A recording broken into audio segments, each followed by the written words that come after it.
नमस्कार दोस्तों। हमारी जिंदगी में कुछ कर्ज ऐसे होते हैं जिन्हें सिर्फ पैसे से नहीं, कर्मों से चुकाया जाता है। आज मैं आपको एक ऐसी प्रेरक धार्मिक कहानी सुनाने जा रहा हूँ जो समझाती है कि पिता का कर्ज सिर्फ रकम नहीं बल्कि आदर्श, संस्कार और जिम्मेदारी भी होता है।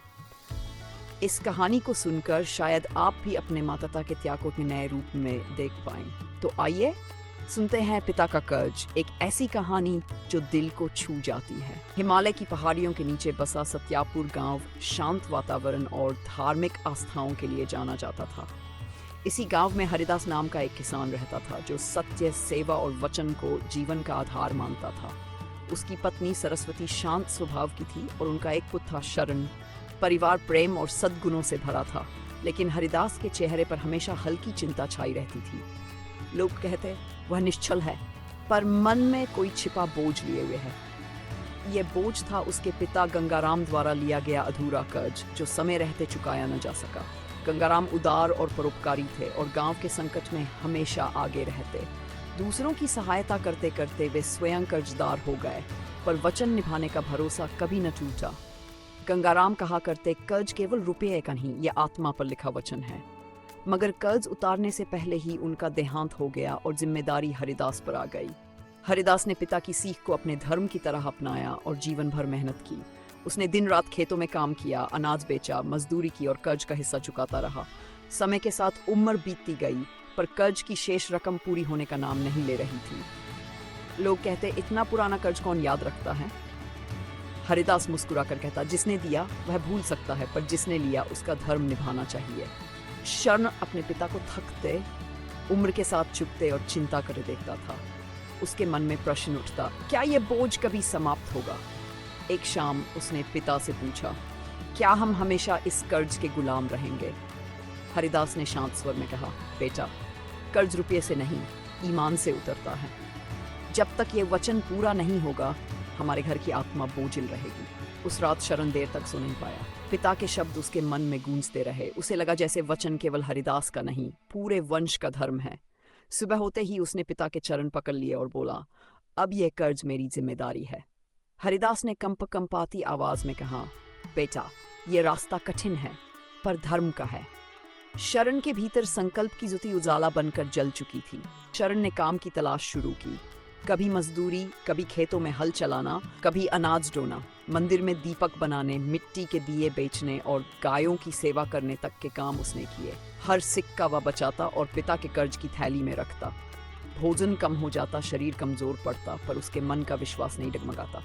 वह कहता, धर्म का मार्ग कठिन हो सकता है, पर अधूरा नहीं छोड़ा जा सकता। गांव वाले उसकी लगन देखकर प्रभावित होने लगे। लोग कहते, आज के समय में कौन पुराना कर्ज याद रखता है? शरण मुस्कुरा देता और उत्तर देता, जिस घर में वचन पूरा होता है वहां भगवान निवास करते हैं। उसके शब्द सुनकर कई लोग चुप हो जाते, शायद उन्हें अपनी भूलें याद आ जाती। शरण का जीवन गांव के लिए चुपचाप उपदेश बन गया था। एक वर्ष बीता, फिर दूसरा बीता और आखिरकार शरण ने पर्याप्त धन इकट्ठा कर लिया। उस दिन उसके कदमों में थकान नहीं बल्कि उत्साह था। वह अपने पिता के साथ साहूकार हिरंद के घर पहुंचा, जहां कर्ज का हिसाब रखा था। शरण ने धन की पोटली साहूकार के सामने रखी और कहा, यह पिता का अधूरा वचन है, आज पूरा हुआ। हिरंद की आंखें भर आईं। उसने पोटली छूकर कहा, बेटा, आज मैंने सच्चे धर्म का रूप देखा। साहूकार बोला, मैंने कई लोगों को धन उधार दिया, पर कम ही लोगों ने लौटाया। तुम्हारे पिता ने वचन निभाने की प्रतिज्ञा की थी और तुमने उसे पूरा किया।